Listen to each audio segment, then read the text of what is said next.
আমরা কোনোদিনও কামিয়াব হতে পারবো না। নবীর মহব্বত আমাদের অন্তরের মধ্যে এরকম ভাবে বসাইতে হবে রে বন্ধু, যেরকম সাহাবারা অন্তরের মধ্যে নবীর মায়া মহব্বত বসাইছিল। এই নবীর মহব্বতের জন্য, দিনের মহব্বতের জন্য নিজের সন্তানদেরকে কুরবানি করে দিয়েছিল, নিজের সন্তানদেরকে এতিম করেছিল, নিজের বেবিকে বিধবা করে দিয়েছিল, নিজে না খেয়ে দিনের প্রচার করার জন্য চলে গিয়েছিল বন্ধু। নবীর মায়া মহব্বতের জন্য অল্প জবান ছেড়ে বলেন না ভাই সুবহানাল্লাহ। বন্ধুগণ আমার ভাইরা, হযরত আয়েশা সিদ্দিকা রাদিয়াল্লাহু তাআলা আনহা বলেন, নবী আমার এরকম নবী ছিলেন, হযরত ইউসুফ আলাইহিস সালাতু ওয়াস সালামের জন্য মিশরের মহিলারা আপেল কাটা বাদ দিয়ে নিজের হাত কেটে রক্তাক্ত করে দিয়েছিল। আমার নবীকে যদি একটা বারে দেখতো, আমার নবীর মায়ের চেহারার দিকে যদি একটা বারে দেখতো, তারা নিজের কলিজা কেটে কেটে খাইতো, তবু টের পাইতো না। ও বন্ধুগণ আমার ভাইরা, নবীর মহব্বত আমাদের অন্তরের মধ্যে বসাইতে হবে। নবীর মহব্বত যদি আমাদের অন্তরের মধ্যে বসানো হয়, নবীর মহব্বত যদি আমাদের অন্তরের মধ্যে বসে, তাহলে আমরা সে ভালো আমল করতে পারবো, নবীর সুন্নাত আঁকড়ে ধরতে পারবো। আল্লাহর নবী সাল্লাল্লাহু আলাইহি ওয়াসাল্লাম বলেছেন, তামাসসাকু বিসুন্নতি, তামাসসাকু বিসুন্নতি। ও আমার সাহাবারা, ও আমার উম্মতেরা, তোমরা আমার সুন্নাতকে মজবুত ভাবে ধরো।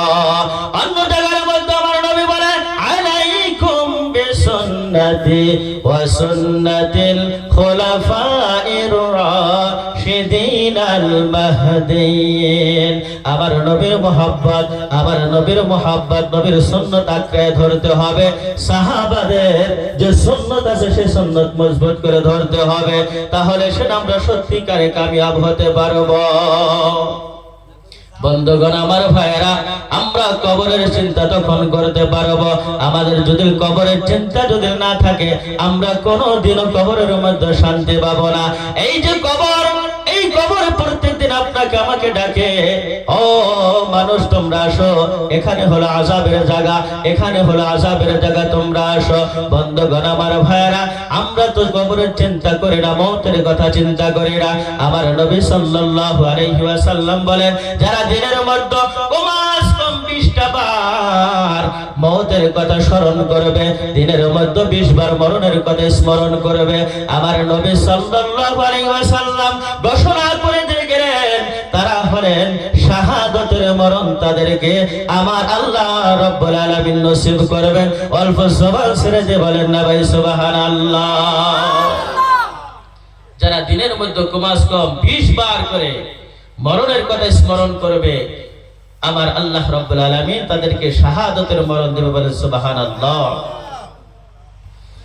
বন্ধুগণ আমার ভাইরা, ওমর বিন আব্দুল আজিজ রাহমাতুল্লাহি আলাইহির কথা আপনারা শুনেছেন। ওমর বিন আব্দুল আজিজ রাহমাতুল্লাহি আলাইহি আল্লাহ রাব্বুল আলামিনের এত বড় একটা ওলি আল্লাহ ছিলেন, এত বড় একটা খলিফা ছিলেন, যে খলিফার জামানার মধ্যে বাঘ আর ছাগল এক জায়গায় ঘোরাফেরা করত, এক ঘাটে পানি পান করত, কোনদিন বাঘে ছাগলের উপরে হামলা করত না। বন্ধুগণ আমার ভাইয়েরা, লক্ষ্য করে শুনে যাবেন, মূসা ইনি বলতেছেন, ইরাকের একটা বিখ্যাত জায়গা কিরমান, ওই কিরমানের মধ্যে ছাগল বেড়া বকরি রাখার জন্য ইনি বাধ্য ছিলেন, ওখানে রাখাল ছিলেন। হঠাৎ করে অনেকদিন হয়ে যায়, ছাগল আর বাঘ এক জায়গার মধ্যে ঘোরাফেরা করে, পানি খায় এক ঘাটের মধ্যে, কোনদিনও বাঘে ছাগলের উপরে হামলা করে না। মূসা উনি বলতেছেন, আমার অনেকদিনকার তাজরবা আমি এটা দেখি, কিন্তু হঠাৎ করে আমি দেখতে পাইলাম যে হঠাৎ করে একটা বাঘে ছাগলের উপরে হামলা করে দিল। এরা ইরাকের মধ্যে একটা বিখ্যাত জায়গার নাম হলো কিরমান, ওই কিরমান একটা এলাকার মধ্যে ঘটনা বলতেছে। ওই মুহূর্ত টাইমটা মুসা নোট করে রাখলেন, এই টাইমের মধ্যে কোথায় আল্লাহর কোন ওলি আল্লাহ দুনিয়া থেকে বিদায় নিয়ে গেল, তা না হলে তো এরকম হওয়া সম্ভব না। ওই টাইমটা নোট করে রাখলেন আর তালাশ করা শুরু করলেন, ওই মুহূর্ত টাইমের মধ্যে আল্লাহর কোন বান্দা দুনিয়া থেকে চলে গেল। তালাশ করার পর, তাহকিক করার পর দেখা দেখা গেল ওই মুহূর্ত টাইমের মধ্যে আল্লাহর ওলি ওমর বিন আব্দুল আজিজ রাহমাতুল্লাহি আলাইহি দুনিয়া থেকে বিদায় নিয়েছেন। অল্প জবান ছেড়ে বলেন না ভাই সুবহানাল্লাহ। আমার আল্লাহ রাব্বুল আলামিনের এত বড় একজন ওলি ছিল ওমর বিন আব্দুল আজিজ রাহমাতুল্লাহি আলাইহি। কবরের চিন্তা করতেন, কবরের টেনশন করতেন, কবরের কথা ভাবতেন, আহারে কবরে গেলে মান কি আযাব হবে। যে ওমর বিন আব্দুল আজিজ রাহমাতুল্লাহি আলাইহির বিষয়ে আবু বকর বিন শাইবা রাহমাতুল্লাহি আলাইহি বিরাট বড় একজন মুহাদ্দিস হযরত আবু বকর বিন শাইবা উনি কিতাবের মধ্যে লিখেছেন, যখন ওমর বিন আব্দুল আজিজ রাহমাতুল্লাহি আলাইহি একজন নিজের আত্মীয় যখন মারা যায়, কবরস্থানে চলে যায়, কবরে ডাক দিয়ে বলতেছে, ওমর বিন আব্দুল আজিজ, আমি অনেক দিন হয়ে যায় আমি তোমার দিকে লক্ষ্য করতেছি, তুমি আমার দিকে তাকাও। আমি মনে মনে ভাবি যে তুমি ওমর বিন আব্দুল আজিজ আমার কাছে কোনো প্রশ্ন করবে, কিন্তু আজ পর্যন্ত তুমি আমার কাছে একটা প্রশ্ন করলা না। ও ওমর বিন আব্দুল আজিজ, তুমি আমার কাছে একটা বার জিজ্ঞাসা করে নাও আমি তোমার কাছে কি প্রশ্ন করতে চাই। ওমর বিন আব্দুল আজিজ রাহমাতুল্লাহি আলাইহি বলতেছেন, ও কবর রে, তুমি বলে দাও তুমি আমার কাছে কোন প্রশ্নটা করতে চাও। কবর জবান ছেড়ে দিয়ে বলতেছে, ওমর বিন আব্দুল আজিজ রে, আমি তোমার কাছে একটা প্রশ্ন আমি ভাবছি তুমি আমার কাছে করবা, কিন্তু করলা না। আমি তোমার কাছে প্রশ্নটা করে তুমি আমার কাছে করবা। সেই প্রশ্নটা হলো, ওমর বিন আব্দুল আজিজ, তুমি আমার কাছে জিজ্ঞাসা করো, আমি যখন আমার কাছে কোন আল্লাহর বান্দাকে কবরের মধ্যে রাখা হয়, আমি কবর তার সাথে কি ব্যবহার করি, আমি তার সাথে কি আচরণ করি। এবার ওমর বিন আব্দুল আজিজ জবান ছেড়ে দিয়ে চোখের পানি ঝরঝর ঝরঝর করে পড়ে, আর কবরকে বলো, কবর রে, তুমি মানুষের সাথে কি আচরণ করো, তুমি মানুষের সাথে কি ব্যবহার করো। এবার কবর বলতেছে, যখন আমার জমিনের মধ্যে শোয়া যায়, আমি তার কাফনের কাপড়টা ছিঁড়ে ছিন্ন বিচ্ছিন্ন করে দেই, তারপরে আমি তার শরীরের মাংসগুলা খাই, খাইতে খাইতে তার হাড় গোলা পর্যন্ত খেয়ে ফেলি, তার একটা পশম পর্যন্ত কবরের মধ্যে আমি রাখতে দেই না, আমি কবরের মাটি সব কিছু খেয়ে ফেলে। এই আওয়াজটা যখন ওমর বিন আব্দুল আজিজ রাহমাতুল্লাহি আলাইহি শুনলেন, শোনার পরে কবরস্থানের এক পাশের মধ্যে বসে ধুম ধরে বসে গেলেন। আহলে আওলাদ গুলা ডাকতেছে, ওমর বিন আব্দুল আজিজ রে, তোমার আত্মীয় মারা গেছে, তুমি আল্লাহর দরবারে কি দোয়া করবে না? তুমি এক সাইডে কেন বসে গেলা? তুমি আসো আমার কাছে, আমার আত্মীয় স্বজনের জন্য অল্প দোয়া করো। ওমর বিন আব্দুল আজিজ ক্ষান্ত ওঠে না। এরকম চিন্তা করতে করতে কিতাবের মধ্যে লিখেছেন, এক সপ্তাহের মধ্যে ওমর বিন আব্দুল আজিজ রাহমাতুল্লাহি আলাইহি দুনিয়া থেকে বিদায় নিয়ে কবরের বাসিন্দা হয়ে যায়। ও বন্ধুগণ, আমার ভাইরা, আবু বকর বিন শাইবা রাহমাতুল্লাহি আলাইহি বলেন, আল্লাহর কত বড় ওলি ছিল, আল্লাহর কত বড় ওলি ছিল। এই ঘটনার দ্বারা প্রমাণ হয়, যখন ওমর বিন আব্দুল আজিজ রাহমাতুল্লাহি আলাইহিকে খাটের মধ্যে শোয়া কবরস্থানের মধ্যে যখন জানাজা করার জন্য নিয়ে যায়, জানাজা করানো হয়ে গেল, কবরের মধ্যে ওমর বিন আব্দুল আজিজকে রাখা হবে। ইতিমধ্যে হঠাৎ করে বিশাল প্রচুর পরিমাণে হাওয়া আসলো।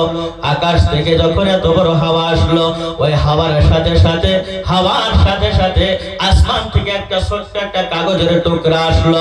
ওই কাগজের টুকরার মধ্যে লেখা আছে, বিসমিল্লাহির রহমানির রহিম, বারাআতুম মিনাল্লাহি লিউমর ইবনে আবদুল আজিজ মিনান নার। এই পাঁচটা আকাশ থেকে উড়ে আসলো। ওমর বিন আব্দুল আজিজ রাহমাতুল্লাহি আলাইহির জানাজার খাটের উপরে কাগজটা পড়ে গেল। মানুষরা খুললেন, খোলার পরে বলতেছেন, ওই পাঁচটার মধ্যে লেখা আছে, আল্লাহর পক্ষ থেকে ওমর বিন আব্দুল আজিজ রাহমাতুল্লাহি আলাইহিকে আল্লাহ রাব্বুল আলামিন জাহান্নামের আগুন থেকে মুক্তি করে দিয়েছেন। অল্প জবান ছেড়ে দিয়ে বলেন না ভাই সুবহানাল্লাহ। আমার আল্লাহর এত বড় ওলি ছিলেন, এত বড় বিখ্যাত ওলি ছিলেন, কিন্তু কবরের চিন্তা কোনোদিনও ভুলতে পারে নাই। ও বন্ধুগণ, আমার ভাইয়েরা, আমরা কোন ক্ষেতের মূলা, কোন ক্ষেতের আলো, কোন ক্ষেতের কি হয়েছে গেছে আমরা আল্লাহর কবরের কথা চিন্তা করতে পারি না, কবরের চিন্তা নিয়ে আমরা একটু সময় চিন্তা ফিকির করতে পারি না। আমরা শুধু দুনিয়া নিয়ে চিন্তা ফিকির করে কিভাবে গাড়ি করতে পারে, কিভাবে অট্টালিকা করতে পারে, কিভাবে ধন সম্পদ করে। আমার যে প্রতিদিন কবরে ডাকতেছে সে খবর আমাদের নাই, সে খবর আমরা একদিনও রাখতেছি না। প্রত্যেকদিন মানুষকে কবর থেকে আওয়াজ আসে, হে কবর, হে মানুষ জাতিরা তোমরা আমার কাছে আসো, আমি তোমাদেরকে দেখবো। ওই তোর ধরা যৌবন ফুরায়া যাবে, যৌবনে লাগবে ভাটি, ওই যে ডাকিতাছে তোমায় কবরের মাটি, ওই যে ডাকিতাছে তোমায় কবরের মাটি। সন্ধ্যার আগে যেদিন ডুবিবে বেলা,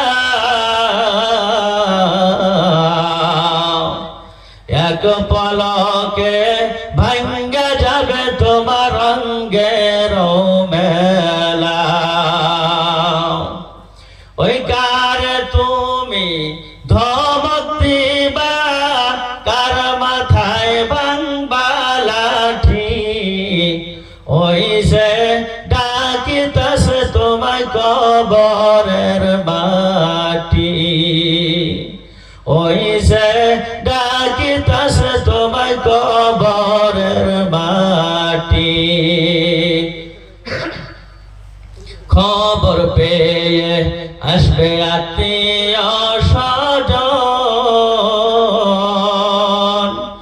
তোমার সারো পাশে বৈশা তারা করিবে কান্দন, ও তোমায় সাজায়া দিবে মনের মতো, ও তোমায় সাজায়া দিবে মনের মতো, কি সুন্দর পরিপাটি, ওই যে ডাকিতাছে তোমায় কবরের মাটি, ওই যে ডাকিতাছে তোমায় কবরের মাটি। ও বন্ধুগণ আমার ভাইরা, প্রত্যেকদিন কবরের মাটি আমাদেরকে ডাকে, প্রত্যেকজন আল্লাহর বান্দাকে কবরের মাটি ডাকে, আসো আসো তুমি আমার ঘরে আসো, আমি তোমাকে দেখে নেব। আমি তো এখানে কোনো খানদান দেখি না, বড় খানদান দেখি না, কারো বাপ দেখি না, কারো বেটা দেখি না, কারো পুত্র দেখি না, আমি দেখি আমার কাছে যে ভালো আমল নিয়ে আসবে তাকে আমি কবরের মধ্যে, আমি কবরের মাটি আরামে থাকতে দিব। ও বন্ধুগণ আমার ভাইরা, আবু যর গিফারি রাদিয়াল্লাহু তাআলা আনহু,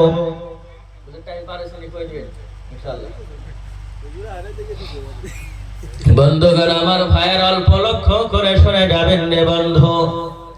আবু যর গিফারি রাদিয়াল্লাহু তাআলা আনহু, হযরত ফাতিমা রাদিয়াল্লাহু তাআলা আনহা যখন মারা যায়, যখন কাফন দাফন করে কবরের মধ্যে নিয়ে চলে গেল, এবার কাফন দাফন করে যখন কবরস্থানে নিয়ে চলে যায়, এবার আবু যর গিফারি কবরের মধ্যে লাফ দিয়ে নামলেন। নামার পরে বলতেছেন, ইয়া কবরু হাল তাদরি মানিল্লাতি জিনা বিহি ইলাই, হাদিহি বিনতু রাসূলিল্লাহ, হাদিহি ফাতিমাতু যহরা, হাদিহি উম্মুল হাসানাইন। এরকম ভাবে কয়েকটা উপাধি দিলেন। কবর ডাক দিয়ে বলতেছে, আবু যর রে, আবু যর রে, তুমি শুনে রাখো, আমি কারো বাবা দেখি না, আমি ফাতেমা দেখি না, আমি জান্নাতের সরদারিনী দেখি না, আমি কাউকে দেখি না, আমি শুধুমাত্র আমলের ঘর। যে আমার কাছে ভালো আমল নিয়ে আসতে পারবে তাকে আমি কবরের মাঠে তাকে শান্তি আলে থাকতে দেব রে বন্ধু। ফাতেমা মরে যাওয়ার টাইমে, ইন্তেকালের টাইমে ওসিয়ত করে গিয়েছিলেন যে আমাকে কিছু সংখ্যক মানুষে আমাকে কাফন দাফন করে এখান থেকে কাফন দাফন করে যাব। কারণ হলো অনেক মানুষ যদি একঠাট্টা হয়ে যায়, অনেক মানুষ যদি জমা হয়ে যায়, তাহলে পর্দার খেলাফ হবে। মানুষে ভাববে ফাতেমা কত লম্বা ছিল, কত মোটা তাজা ছিল। ও বন্ধুগণ আমার ভাইরা, কিন্তু এই যুগের মহিলারা তো সেটা ভাবে না, পর্দার কথা ভাবে না। মুখ্য অতিথি আসে, সেই জন্য আমি বক্তব্যটা গোছায় নিলাম। আমার মা জননী আছে, আমি মা জননীর বিষয়ে 2-4টা কথা আমি বলে যাব। বন্ধুগণ আমার ভাইরা, আমরা পুরুষরা দায়ুসের লিস্টের মধ্যে পড়ে গেছি রে বন্ধু। আমার ছেলে, আমার মেয়ে, আমার স্ত্রী, আমার মা, আমার দাদি কোন রাস্তায় চলতেছে আমরা একটাবার ধ্যান খেয়াল করি না। আমার মেয়ে টিকটক বানাইতেছে, সেটা আমি ধ্যান করলাম না। আমার স্ত্রী কোন রাস্তার মুসাফির হয়ে গেল, আমি একটাবার চিন্তা করলাম না। আমার মেয়ে কোন রাস্তার মুসাফির হয়ে গেছে, কার সাথে কথাবার্তা করে, কার সাথে ফোন আলাপ করে, আমরা একটাবার বাড়িতে যা তাহকিক করি না, একটাবার যাচাই করি না। এরকম যারা যাচাই করবে না, আমার নবী বলেছেন তারাই হলো দায়ুস। আর দায়ুস কোনদিন আল্লাহর জান্নাতের মধ্যে প্রবেশ করতে পারবে না। জান্নাতে তো প্রবেশ করা দূরের কথা, জান্নাতের বাসনা পর্যন্ত তারা পাবে না, জান্নাতের সুঘ্রাণ তারা পাবে না। ও বন্ধুগণ আমার ভাইরা, আমরা পুরুষ হয়েছি। আমাদের মা, আমাদের বোন, আমাদের স্ত্রী, আমাদের মা, আমাদের মেয়ে কোন জায়গায় চলতেছে, কোন রাস্তায় চলতেছে, সেটার দায়িত্ব কিন্তু আমাদের কাছে আছে। আর যদি আমরা দায়িত্বহীন হয়ে থাকি, তাহলে আমরা দায়ুসের লিস্টে পড়ব। আর দায়ুসের লিস্টে যারা পড়বে, তারা জান্নাতের বাসনা পর্যন্ত পাবে না। ও মা বোনেরা, যেরকম মা ফাতেমা পর্দা করেছিল, মা খাদিজা পর্দা করেছিল, যেরকম মা আয়েশা পর্দা করেছিল, সেরকম পর্দা যদি তুমি মা করতে পারো, তোমার জন্য জান্নাতে তোমার কাছে স্বাগতম জানাবে, তোমার কাছে কবরে স্বাগতম জানাবে। আর যদি তুমি পর্দা না করো, তোমার আমল যদি ভালো না হয়, তোমার সন্তানও ভালো হবে না, তুমি কবরে যাইও তুমি শান্তি পাবা না। আর যদি মা তুমি টিকটকের মতো ব্যস্ত থাকলা, ও মা শুনে রাখো, তুমি একজন জাহান্নামের একটা খড়ি হয়ে যাবা।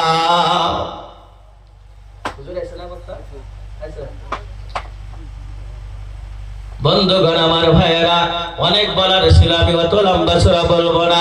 আমি একটা গোসল খেয়ে আমি আমার বক্তব্য শেষ করবো। রাখেন ভাই, আমি একটা গোসল খেয়ে আমি একটা বক্তব্য আমার শেষ করে দেব।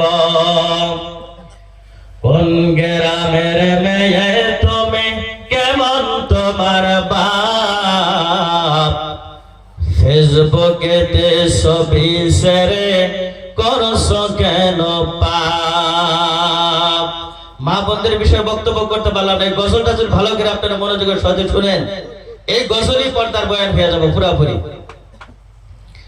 কোন গ্রামের মেয়ে তুমি, কেমন তোমার বাপ, ফেসবুকেতে ছবি শেয়ারে করছো কেন পাপ। ছেলে মেয়েদের পাশে বসে শিক্ষা দেয় না ভাই, মা মেয়েকে কেমন লাগে ফেসবুকে জিগায়।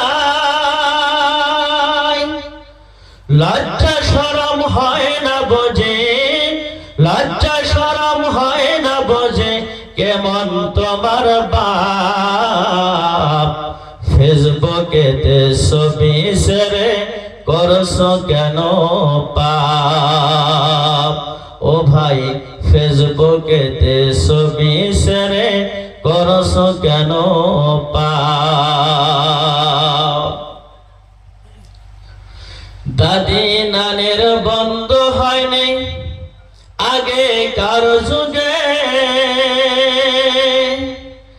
এখন তোমার বন্ধু লাগে দেশেতে বিদেশে।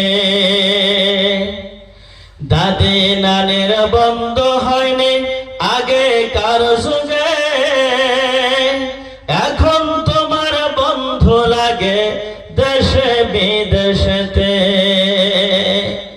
জেনে শুনে সেই আগুনে, জেনে শুনে সেই আগুনে দিও না যুবক ঝাঁপ। ফেসবুকেতে ছবি শেয়ারে করছো কেন পাপ, ফেসবুকেতে ছবি শেয়ারে করছো কেন পাপ। হিন্দু মুসলিম মেথর মুসি দেখে তোমাকে, মাথা কেটে উলঙ্গ ছবি লাগিয়ে দেশে। হিন্দু মুসলিম মেথর মুসি দেখে তোমাকে, মাথা কেটে উলঙ্গ ছবি লাগিয়ে দেশে।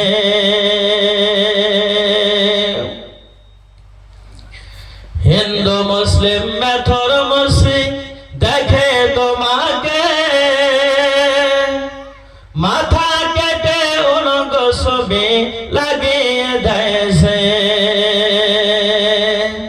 দায়ুস বলে হবে প্রমাণ, দায়ুস বলে হবে প্রমাণ, স্বামী আর বাপ। ফেসবুকেতে ছবি ছেড়ে করছো কেন পাপ, ফেসবুকেতে ছবি ছেড়ে করছো কেন পাপ। বোরকা একটা পরছো তুমি, মুখটা রাখছো খোলা, জানালাটা বন্ধ করে দরজাটা খোলা। বোরকা একটা পরছো তুমি, মুখটা রাখছো খোলা, জানালাটা বন্ধ করে দরজাটা মেলা। ঠোঁটের মধ্যে লাগাইছো, ঠোঁটের মধ্যে মাখাইছো লিপস্টিকের ছাপ। ফেসবুকেতে ছবি ছেড়ে করছো কেন পাপ। ও বোন, ফেসবুকেতে ছবি ছেড়ে করছো কেন পাপ। বন্ধুগণ আমার ভাইরা, যতটুকু আলোচনা করা হইল অনেক আলোচনার ছিল। আল্লাহ রাব্বুল আলামিন যেন আমাদের সকলকে আল্লাহ রাব্বুল আলামিন আমল করার তৌফিক দান করেন। তার সাথে সাথে আমরা সবাই কবরের চিন্তা করব, আমাদের কবরে যাইতে হবে, আখিরাতের সম্বল আমরা তৈরি করব ইনশাআল্লাহ। আমাদের মেয়ে, আমাদের মা, আমাদের ভগ্নী কোন রাস্তায় চলতেছে, কি রাস্তার দিকে সফর করতেছে, সেটা আমাদের দেখার বিষয় আছে। তা না হলে কিন্তু আমরা দায়ুস হব, আর দায়ুসের জন্য জান্নাতের কোনো লিস্টে জায়গা নাই। বন্ধুগণ আমার ভাইয়েরা, আমরা সবাই সচেতন হব। আল্লাহ রাব্বুল আলামিন যেন আমাদের সকলকে যেন আমল করার তৌফিক দান করেন ইনশাআল্লাহ। যতটুকু আলোচনা আমরা শুনলাম, আমরা সবাই আমল করার চেষ্টা করব। আর আমার জন্য দোয়া করবেন, আল্লাহ রাব্বুল আলামিন যেন আমলকারী একজন আলিম হিসাবে কবুল করে। আল্লাহ যেন দ্বীনের খিদমত করতে করতে করতে করতে যেন আল্লাহ রাব্বুল আলামিন আখিরি বিদায় দেন। আল্লাহ রাব্বুল আলামিন দ্বীনি খিদমতগুলো যেন আল্লাহ রাব্বুল আলামিন কবুল করে। আমি আপনাদের জন্য দোয়া করি, আল্লাহ রাব্বুল আলামিন আপনাদের সুস্থ হায়াত দান করুক, নেক হায়াত দারাজ করুক, আমলকারী বানান, আমলের উপরে চলা, সুন্নতের পাবন্দি আমাদের সকলকে করুক। তো আমি এখানে বলে আমার বক্তব্য শেষ করলাম। ওয়া আখিরু দাওয়ানা আনিল হামদুলিল্লাহি রাব্বিল আলামিন। আসসালামু আলাইকুম ওয়া রাহমাতুল্লাহি ওয়া বারাকাতুহু।